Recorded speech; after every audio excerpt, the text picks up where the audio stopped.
అంతరాయతిమిరోపశాంతయే శాంతపావనమచింత్య వైభవం తన్నరం వపుషి కుంజరం ముఖే మన్మహే కిమపి తుందిలం మహా శరణం కరవాణి శర్మదంతే చరణం వాణి చరాచరోపజీవ్యం కరుణామసృణైః కటాక్షపాతైః కురు మామంబ కృతార్థసార్థవాహం. గురుర్బ్రహ్మా గురుర్విష్ణుర్గురుర్దేవో మహేశ్వరః గురుః సాక్షాత్ పరం బ్రహ్మ తస్మై శ్రీ గురవే నమః. వ్యాసం వసిష్ఠనప్తారం శక్తేః పౌత్రమకల్మషం పరాశరాత్మజం వందే శుకతాదంతపోనిధిం. అచతుర్వదనో బ్రహ్మా ద్విబాహురపరో హరిః అఫాలలోచనః శంభుర్భగవాన్ బాదరాయణః. వంశీ విభూషితకరాన్నవనీరదాభాత్ పీతాంబరాదరుణబింబఫలాధరోష్ఠాత్ పూర్ణేందు సుందరముఖాదరవిందనేత్రాత్ కృష్ణాత్ పరం కిమపి తత్వమహం న జానే. గోష్పదీకృతవారాశిం మశకీకృతరాక్షసం రామాయణ మహామాలారత్నం వందే నీలాత్మజం.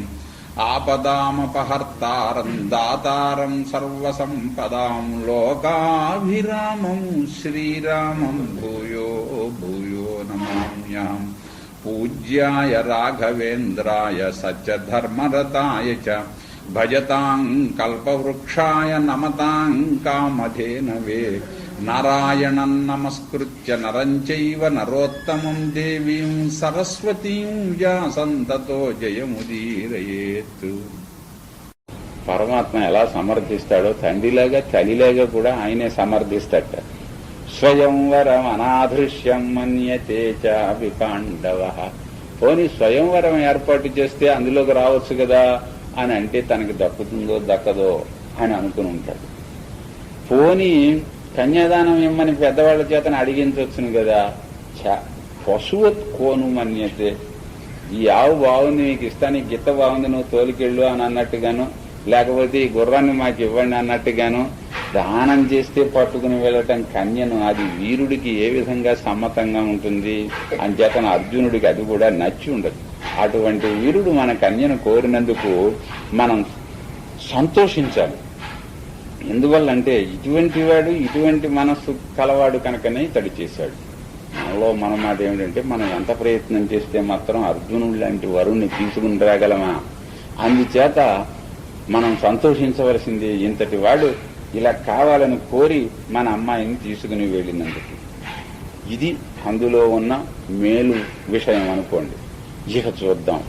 మన వాళ్ళు ఏమిటో కత్తులు కటార్లు నూరుతో యుద్ధము అని చెప్పని అంటున్నారు. ఎవడైనా ఒకళ్ళు లేచి నుంచోమనండి, ఇక్కడ ఉన్న వాళ్లలో అర్జునుని జయించగలిగినటువంటి వాడు ఎవడు నచ పశ్యామి యః పార్థం విజయేత రణే బలాత్ వర్జయిత్వా విరూపాక్షం భగనేత్ర హరం. దేవేంద్రుడు కూడా పనికిరాడు. ఒక్క మహేశ్వరుడు ఏమైనా వస్తే జయిస్తాడేమో కానీ మరొకడెవడు కూడా అర్జునుడిని జయించగలిగినటువంటి వాడు లేడు. అంతటి వీరుడేమో ఆయన, రథమేమో నాదే, గుర్రాలు కూడానేమో అంత ప్రసిద్ధమైనవే, అంతటి మహాయోధుడేమో ఆయన. ఎన్నో అస్త్రములు అవి కూడా ఇప్పటికే నేర్చి బ్రహ్మాస్త్రాది అస్త్రములన్నీ సంపాదించాడా. పోను తేన సమ్మో భవేత్. అలాంటి వాడితోటి సమంగా యుద్ధం చేయగలిగిన వాడు ఎవడున్నాడు? ఇప్పుడు చెయ్యవలసింది ఏమిటంటే అతన్ని దండెత్తడం కాదు, వెనకాలే వెళ్లి అతన్ని కలుసుకుని మన హర్షం తెలియజేసి, రానైనా ఎందుకింత కంగారు పడి వెళ్ళడం, ఇక్కడ ఉండి 4 రోజులు ఉండి వెళ్ళొచ్చును అని చెప్పి వెనక్కి తీసుకురావడం మంచిది.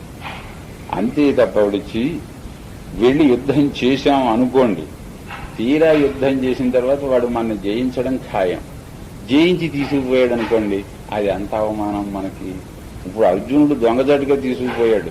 అలా కాకుండా ఇప్పుడేమో తరుముకుని వచ్చినటువంటి వాళ్ళని జయించి మరీ తీసుకుపోయాడు అంటే అది యాదవులకు నిజానికి అవమానం కదా. यदि निर्जीत्यवः पार्थो बलाद्गच्छेत् स्वकंपुरं प्रणश्यद्वो यशः సద్యో నదు శాంతివే పరాజయ. మనమే వెళ్ళి మాకు చాలా సంతోషంగా ఉంది, నువ్వు చేసింది చెడేమీ కాదు అని మనం చెప్పామనుకోండి, సాంత్వనంగా మాట్లాడినప్పుడు అందులో పరాజయం ఏమున్నది? అసలు ఓటమి అనేదే ఉండటానికి వీల్లేదు, ఇది ఓటమని అనుకోవడానికి వీల్లేదు అని చెప్పాట శ్రీకృష్ణుడు.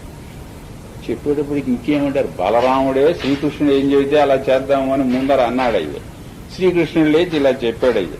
మిగిలిన వాళ్ళు ఎవరు కూడా మాట్లాడలేదు. అప్పుడు ఏం చేశారంటే వీళ్ళు నివృత్తశ్చ అర్జునస్తత్ర వివాహం కృతవాన్ పురుహు. కృష్ణుడు చెప్పినట్లుగానే అందరూ కలిసి వెనకాలే వెళ్లి అర్జునుడిని కలుసుకుని ఆయన రథాన్ని పట్టుకుని ఇది ఇలా వెళ్ళడం ఎందుకు, చక్కగా వివాహం చేసుకు తీసుకెడుదు గాని అని చెప్పి మళ్ళీ వెనక్కి తీసుకుని వచ్చారు.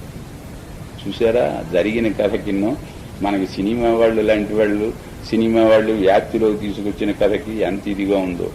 అర్జునుడు సన్యాసి వేషం వేసుకుని వెళ్ళాడని, అంత మోసం చేశాడని, ఇంత మోసం చేశాడని, ఏమిటేమిటో రకరకాలుగా దాన్ని అంతా చేశారు.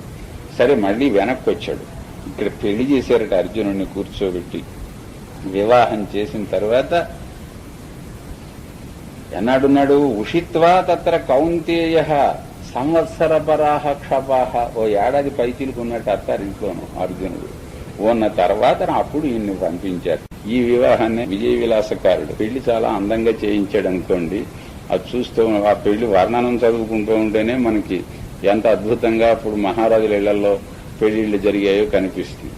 దాంతోపాటు వియ్యపురాళ్ల చమత్కార మాటలు కూడా అందంగా వర్ణిస్తాడు. అది ఒక్కటి చెబుతాను మీకు. వియ్యపురాల వైతి గదవే ఇప్పుడు అత్తవు తొంటివావినో తోయజనేత్రుగంచిన వధూమణి నీ సుత బెండ్లియాడగా నాయము నా కుమారునకు నర్మిలి హత్తగ నత్తవావిచే నాయుగల్గు ఆడవు నటండు శుభం బగుదీనెంతయున్ అందుకే. శచీదేవి దేవేంద్రుడు కూడా వచ్చారట పెళ్లికి. పౌరోహిత్యం వహించి పెళ్లి నడిపించినటువంటి వాడు సాక్షాత్తు బృహస్పతి గారు పెళ్లి చేయించేట కూర్చుని. పెళ్లి అయిపోయింది. మళ్ళీ దేవేంద్రుడు శచీదేవి వెళ్లిపోతున్నారుగా. వెళ్లిపోతూ ఉంటే దేవకీదేవి సాగనంపడానికి వచ్చిందిట. ఆ చమకూర వెంకటకవి కూడా దేవకీదేవి కూతురు అన్నట్టుగానే రాసుకుని వచ్చాడు. బయలుదేరి వెడుతూ ఉంటే శచీదేవి అందిట ఈవిడితోటి, వియ్యపురాల వైతి కదవే ఇప్పుడు అందిట ఆవిడ. ఇప్పుడు వియ్యపురాలు అయ్యావు, కానీ ఇదివరకు అత్తవు తొంటివావిని. శచీదేవి ఏమో కోళ్లను, ఈవిడేమో అత్తగారుట. పూర్వరూపు వరస గనక చూసుకుంటే నువ్వు అత్తగారవు, నేను కోడలు నిన్ను. ఇప్పుడు అలాంటిది వియ్యపురాలు అయ్యూరుకున్నావు. అందులోనూ పిల్లనిచ్చిన వియ్యపురాలు ఈవిడైంది. పెళ్లి కొడుకు తల్లేమో తనేయింది. అంటే అత్తగారి మీద కొంచెం పెత్తనం చేయడానికి అవకాశం దొరికిందన్నమాట. తొల్లిటివావి ఏమిటి వరస? కశ్యప ప్రజాపతులే. మరి కశ్యప ప్రజాపతి, అదితి కశ్యప ప్రజాపతి వాళ్లే దేవకీ వసుదేవులుగా అవతరించారు అని కదా చెప్పేది. అందువల్ల అదితి కుమారుడు దేవేంద్రుడు. మరి దేవేంద్రుని భార్య శచీదేవి కనుక తనకు అత్తగారు అవుతుంది అదితి.